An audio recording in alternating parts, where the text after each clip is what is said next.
Hello, everybody. This week we have an exciting new subject, and this subject is pure motive service, getting a clear future.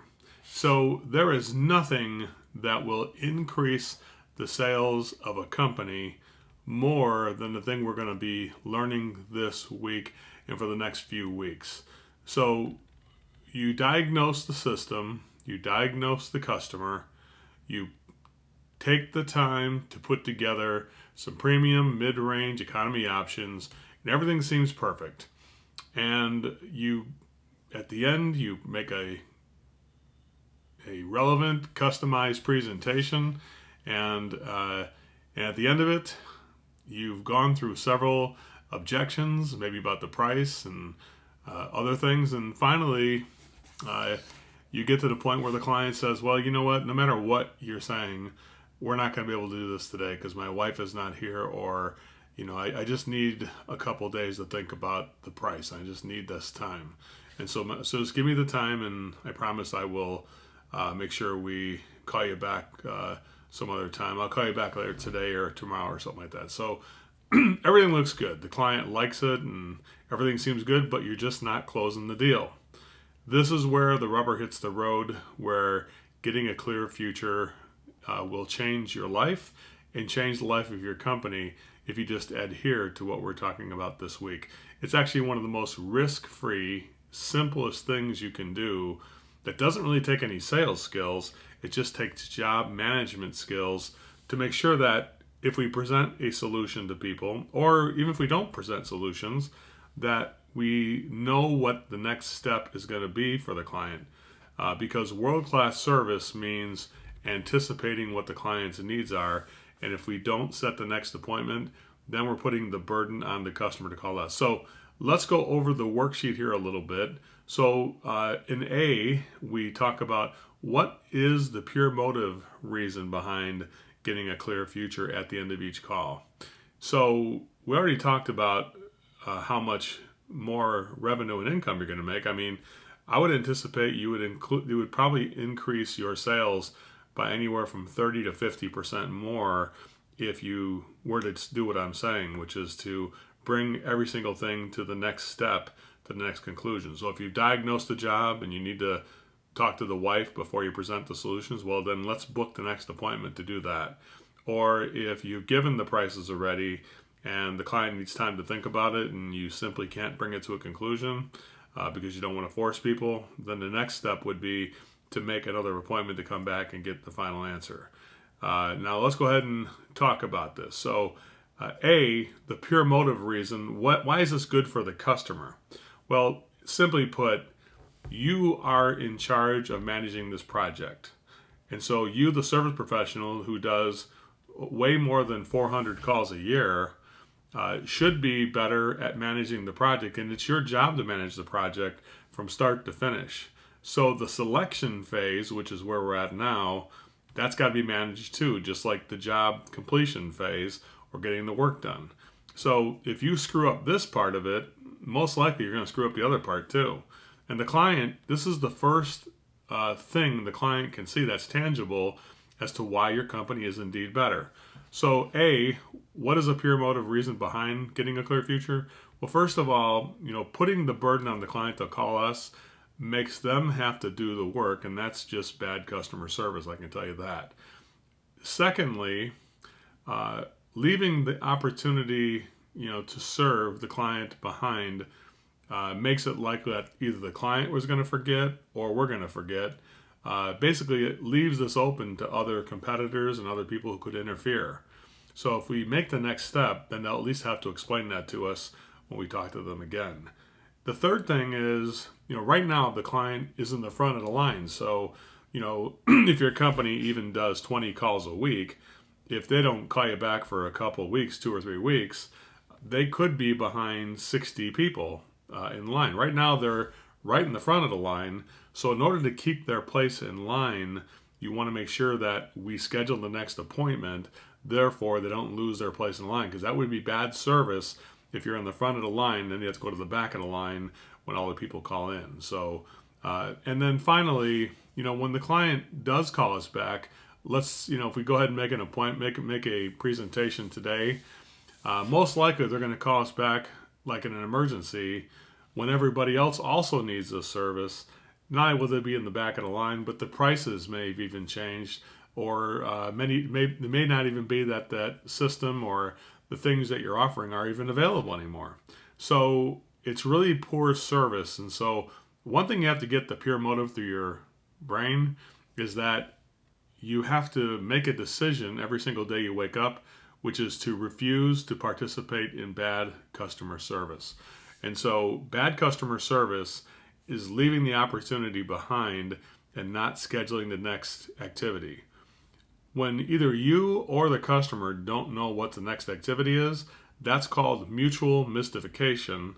And mutual mystification is just the worst service in the world. So, there are 4 outcomes. Let's go back to this now in this next segment on the worksheet. To perform your best service, what are 4 acceptable outcomes to every call? So here are the 4 outcomes to every call that we can accept. Yes, the client says yes. We sold the job and we completed the work, and we go reschedule to get it completed. Now, even if you sold the job, don't forget to schedule to complete the job. Don't just say, I'll call you back when we find a place on the schedule. Go ahead and schedule the job first, and then let your office know what you've scheduled, and then we can call to change. Make sense? Even if you say, I don't know the office's schedule, say, you know what? Book it when the customer wants to. Then we'll go back to the office with an appointment that we booked, and then tell the office, well, I got this job I sold for $20,000 or $4,000. What else is on the schedule that's better than that? If the answer is nothing, well, then you've just scheduled it. Make sense? So the client says yes, we sold the job, schedule the work to be completed. If that's what you've done. Now, of course, scheduling it or just doing the work right now would even be better, right? So the client says yes, and we completed the work. The second outcome is the client says no, and we lost the job because they don't see enough value in our solutions. We didn't communicate with enough value, and that's possible, no doubt about it. I mean, some days we're not on our best, or maybe we just didn't have the ability at this point in our career to be able to add enough value. If that happens, if you get a no, my suggestion would be to ask the client if I could have a supervisor from the company come out here, another tech, go through this again, and maybe he can work on these prices, or maybe he can explain it better than I am. And if the client says yes, he would like a different person from the company to come out there, well, that's pretty telling, right? That tells you that the client doesn't really think you know what you're talking about, or that doesn't understand what you're talking about. So don't blame the client when they don't understand, and don't blame me when your client doesn't understand what you're talking about, because I've seen many hundreds of people do presentations. Some people are crystal clear, but most people are not. And so if you lose the job, try to turn it over to another tech or another supervisor or somebody who can work on the prices. You may be just explaining them again the right way, and you will hopefully get this job sold. Number 3, the client says maybe. So yes, no, and then they say maybe. Then at that point, the next step would be to reschedule a placeholder on another date and time to bring it to a conclusion. And that would be the 3rd outcome. And the 4th outcome would be that you say no if the client refuses to schedule an appointment.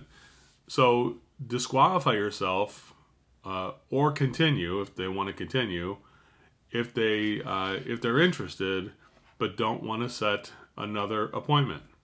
So you might say, isn't that risky that we would disqualify ourselves and lose this job? Well, let me just tell you something. You're already going to lose about 97% of your jobs if you don't reschedule it. So the bottom line, reschedule it, or just say to the client, if you don't want to reschedule it, let me go ahead and disqualify myself, because it would be bad service to not go ahead and schedule this opportunity, because I would be putting the burden on you. Also, if we leave it behind, we're both going to forget. And finally, you're in the front of the line right now, so you don't want to go to the back of the line here. So let me go ahead and keep you in the front of the line and schedule the next appointment. Now, here's the caveat. When you say that to people, I'm going to go ahead and disqualify myself unless you want to book the appointment. Now, understand, I will give you my cell phone number, so as we schedule the appointment and you want to change it or even cancel it, you're welcome to do that. Matter of fact, you can even cancel it right now. Would you like to do that? No? Well, then we need to schedule it. That's the way we need to do it, right? So I have a couple quotable quotes here on the paper. World-class service is to anticipate the needs of your clients and their family. Knowing what happens next is at the core of great customer service.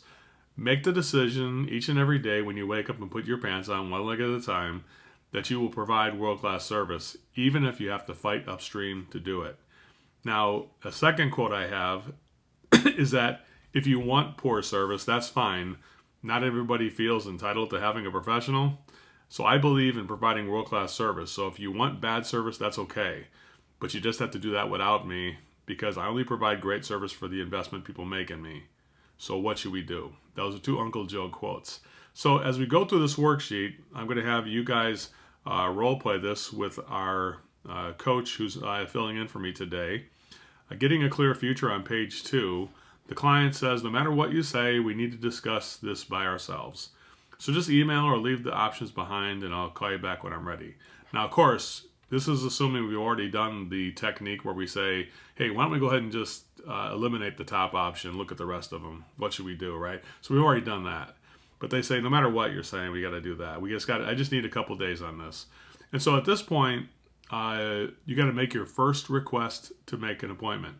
And so the client says, email the options and I'll call you back later. I know you've already tried to get me to do this, but I just can't do it without my wife here. And I say, okay, that's not a problem. John, I understand that I don't want to pressure you into anything. This is you, right? So at this point, have you lost interest in using our company completely? Or is there still a chance that you'd like to use our services?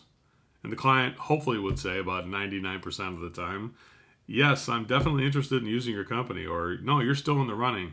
Okay, good. I'm glad to hear that.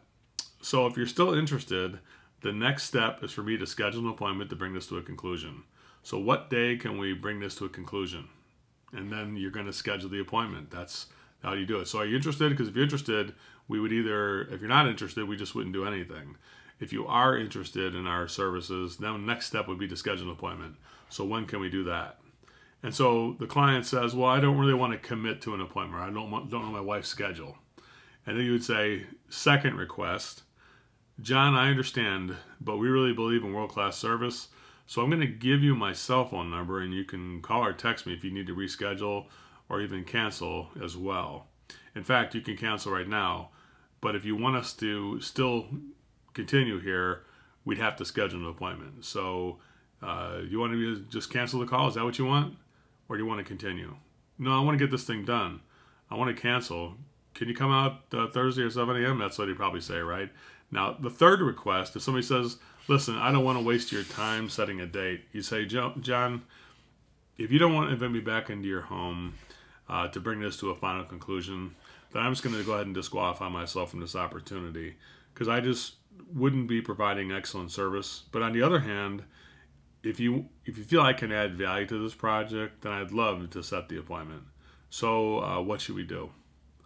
Well, don't disqualify yourself. I got to get this thing done. I like you. I said, okay, then if you like me and you want to invite me back in your home, we need to set the appointment. Otherwise, I don't want to push my services onto you and we can just disqualify myself and be done with it. So should we let me disqualify myself or should we continue on with this appointment? This is what I want everybody to work through today. I want everybody to go through this and role play it.